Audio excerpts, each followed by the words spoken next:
Dia membawa ibunya ke tempat penyimpanan permata. Dia ingin pergi dan mengeluarkan permata itu. Tapi bagaimana bisa begitu mudah? Kepala desa juga melihat gambar ini. Tidak peduli bagaimana dia menjelaskannya. Kemudian mereka masih berpikir bahwa dia telah menyinggung dewa. Jadi mereka mengikat anak orang kaya itu. Kedua wanita ini menggali tubuh di bawah kuburan ini. Lalu tiba-tiba ada 3 ular muncul. Adik orang kaya itu langsung melemparkan bedak ke arah ketiga ular itu, membuat mereka langsung menghilang tanpa jejak. Keduanya kemudian segera melanjutkan penggalian. Tetapi ketika setengahnya digali, kotoran betina pulang. Sayangnya, dia sendirian sehingga dia tidak bisa menghentikan tindakan mereka. Penyihir itu juga melemparkan balok betina ke dalam rumah. Kemudian saudara perempuan orang kaya itu melemparkan korek api ke arah rumah. Untungnya, putra orang kaya itu bisa menyelamatkan ular betina tepat waktu. Penyihir itu ingin menggali tubuh ibunya untuk dapat membantu saudaranya. Ternyata penyihir itu ingin membuat senjata. Penyihir Tui tahu bahwa ibunya pernah diberkati oleh Raja Ular. Jadi pasti akan efektif dalam membuat senjata saudaramu.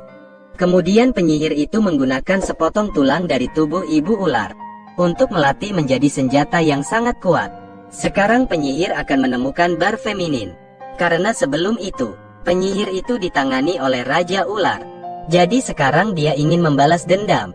Kedua bersaudara itu pergi ke desa pelepasan perempuan, di mana mereka selalu dilindungi oleh ular. Seekor ular melihat mereka tidak terlihat seperti orang baik. Jadi saya meminta mereka untuk pergi. Tapi penyihir itu hanya menempa senjata yang ampuh. Jadi jangan lihat ularnya. Kemudian penyihir itu memecahkan penghalang di depan gerbang. Sebelum masuk, sekawanan ular muncul. Penyihir menggunakan senjata untuk menghadapi ular. Akhirnya ular-ular itu menghilang. Kemudian Aquarius membaca mantra untuk menemukan ular betina. Tepat ketika dia hendak berlari mencari gadis ular itu, tiba-tiba senjatanya jatuh ke tanah. Penyihir tahu bahwa senjata ini tidak bisa menangani ular. Jadi dia meminta adiknya untuk pergi sebagai gantinya. Kemudian penyihir itu berubah menjadi wanita tua dan mendekati wanita ular untuk membaca mantra. Ular betina itu tertahan untuk turun ke lereng gunung. Untungnya dia baru saja jatuh ke air. Tiba-tiba pada saat ini idola desa itu memancarkan cahaya. Akhirnya penyihir itu terbakar oleh cahaya. Penyihir itu ingin membalaskan dendam saudara perempuannya. Jadi memutuskan untuk menggunakan racun. Dia memberikan racun kepada saudara perempuan orang kaya itu. Dia bahkan mencoba melemparkan racun ke pohon untuk melihat efeknya. Sama seperti itu, perempuan itu berubah menjadi orang biru. Putra seorang kaya mengundang dukun untuk menyembuhkan keputihan wanita. Tapi saat ini semua orang menutup mata mereka. Cucu perempuan orang kaya itu pergi untuk mencuri roh suci. Dia ingin melepaskan. Karena hanya dengan begitu dia bisa bersama putra orang kaya itu. Tapi dia terlalu meremehkan penyihir.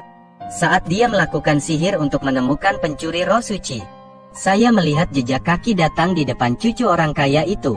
Setelah memahami segalanya, orang kaya itu sangat marah. Sebelumnya, debitur wanita menyelamatkan istri seorang pria kaya. Setelah itu dia bisa berdiri dan menyaksikan keputihan betina mati. Namun cucu orang kaya itu tidak mau menyerahkan arwah tersebut. Dia juga mengatakan bahwa anak orang kaya harus menikahinya untuk memberikan semangat. Pada saat ini, putra orang kaya itu merasa sangat sengsara. Namun karena keputihan perempuan dalam kondisi kritis, jadi anak orang kaya hanya bisa setuju untuk mendapatkan semangatnya kembali.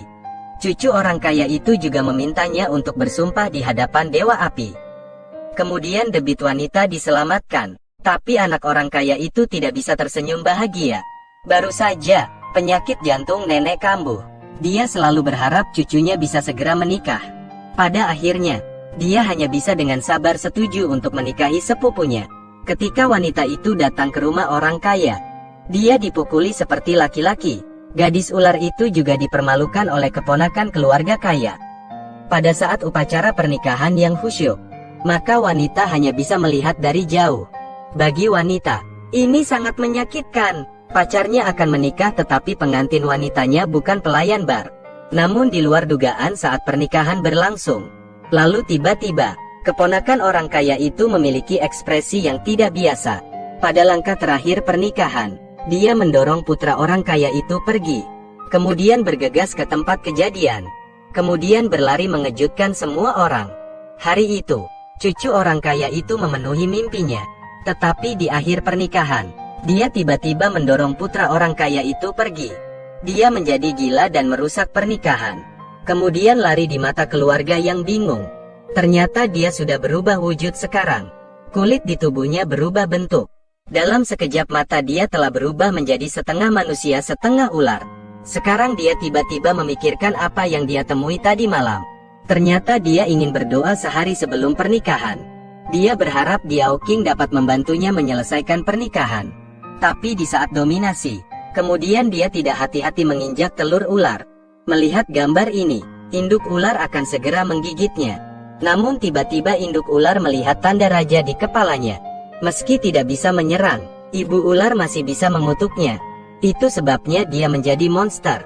Pada saat anggota keluarga mengetuk pintu di luar, dia telah berubah menjadi ular. Setelah pergi ke kamar sebelah, dia berubah menjadi bentuk manusia. Dia merasa sangat bahagia, karena cucu orang kaya itu menghindari pernikahan. Sehingga anak orang kaya itu juga mengingkari janjinya. Dia memohon ayahnya untuk membiarkan dia pergi mencari seorang wanita. Nama orang kaya itu juga dipermalukan oleh keponakannya. Jadi dia setuju. Kemudian putra orang kaya itu menemukan penyihir. Dia membuat semuanya jelas baginya. Dua orang yang benar-benar saling mencintai bisa resmi bersama. Kemudian putra orang kaya itu menemukan penyihir.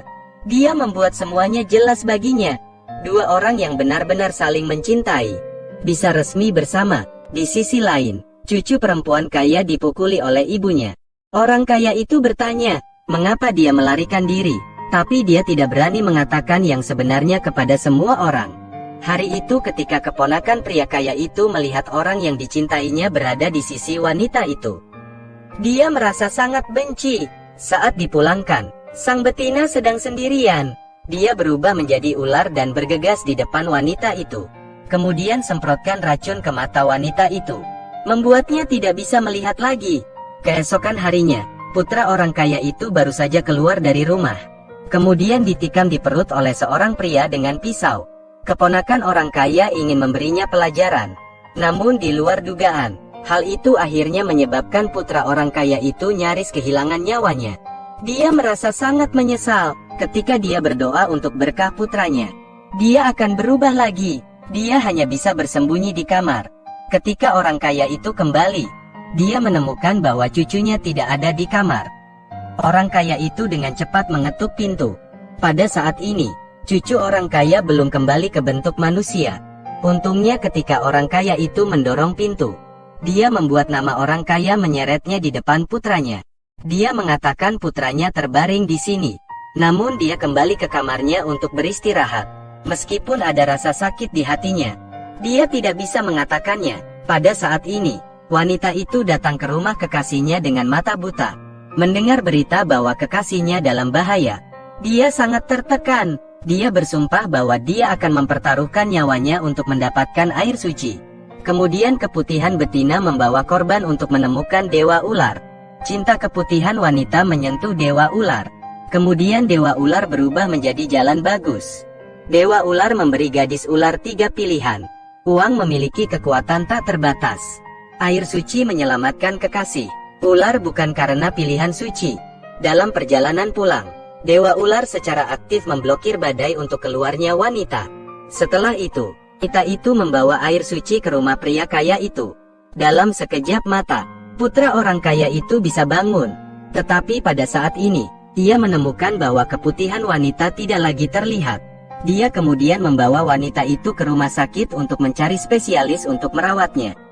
Tapi bagaimana bisa keponakan dari keluarga kaya membiarkan keputihan perempuan disembuhkan?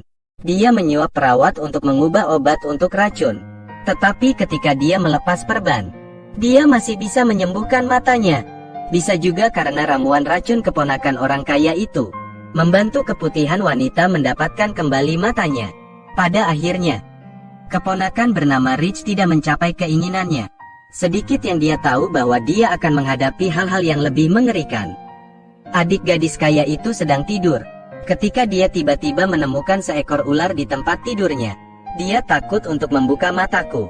Tapi ular itu hanya menatapnya. Nama rumah adik pencuri kaya itu melihat sekali dan menemukan bahwa ular itu telah menghilang. Dia dengan cepat berdiri dan mencari ular di ruangan itu. Setelah melihat ular itu, dia mengambil tongkat dan memukulnya. Dia tidak tahu bahwa ular yang dia serang ini adalah putrinya. Kemudian ular itu merangkak keluar dan berubah menjadi bentuk. Cucu orang kaya itu sangat ketakutan. Pagi-pagi keesokan harinya ketika Rich sedang berdiri di tangga, orang kaya itu melihat ular itu. Dia mengambil pistol dan menembak ular itu tanpa ragu-ragu. Tetapi meleset. Setiap hari, cucu dari keluarga kaya itu khawatir. Akhirnya di hari yang indah, gambar tubuhnya yang berubah ditemukan oleh ibunya. Adik orang kaya mendorong pintu kamar. Pada saat ini, mata cucu orang kaya itu berubah. Dalam sekejap mata, dia berubah menjadi setengah manusia setengah ular. Adik gadis kaya itu tidak bisa mempercayai matanya. Dia bertanya kepada putrinya mengapa dia menjadi seperti itu. Cucu seorang pria kaya menceritakan segalanya kepada ibunya untuk mendengarkan. Sebelum menikah dengan anak orang kaya, dia takut dia akan datang untuk merusak pernikahan. Jadi dia pergi ke ratu untuk berdoa. Tanpa diduga, dia dengan ceroboh menginjak telur ular. Akhirnya, ibu ular mengutuknya. Ibu dan anak orang kaya telah menyalahkan semua kesalahan pada wanita. Di malam hari, cucu orang kaya itu berubah menjadi ular.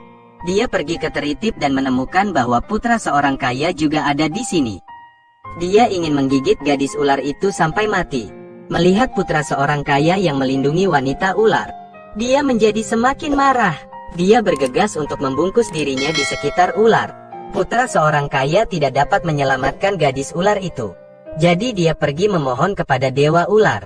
Pada saat ini, raja ular yang sedang berkultivasi merasakannya. Ratu ular dalam bahaya. Jadi raja ular tidak bisa menonton.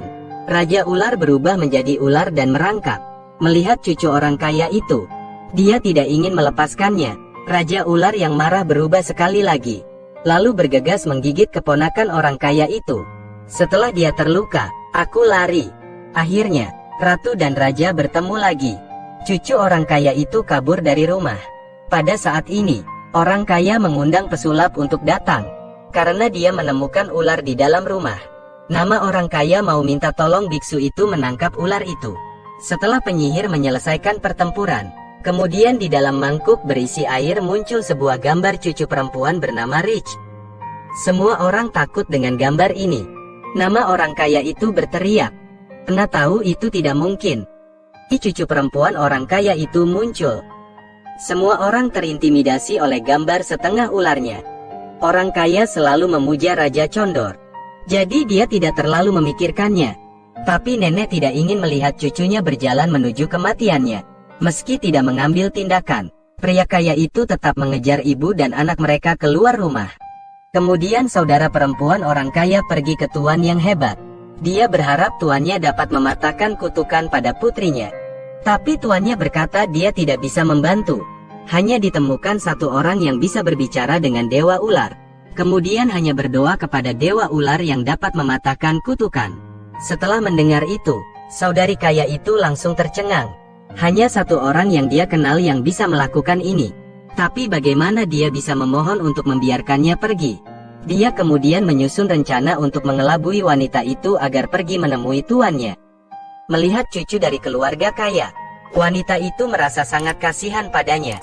Jadi dia setuju untuk mendoakannya. Tapi saat dia mematahkan kutukan itu, kemudian ibu dan putrinya kembali. Tetapi pembalasan akan selalu datang kepada orang fasik.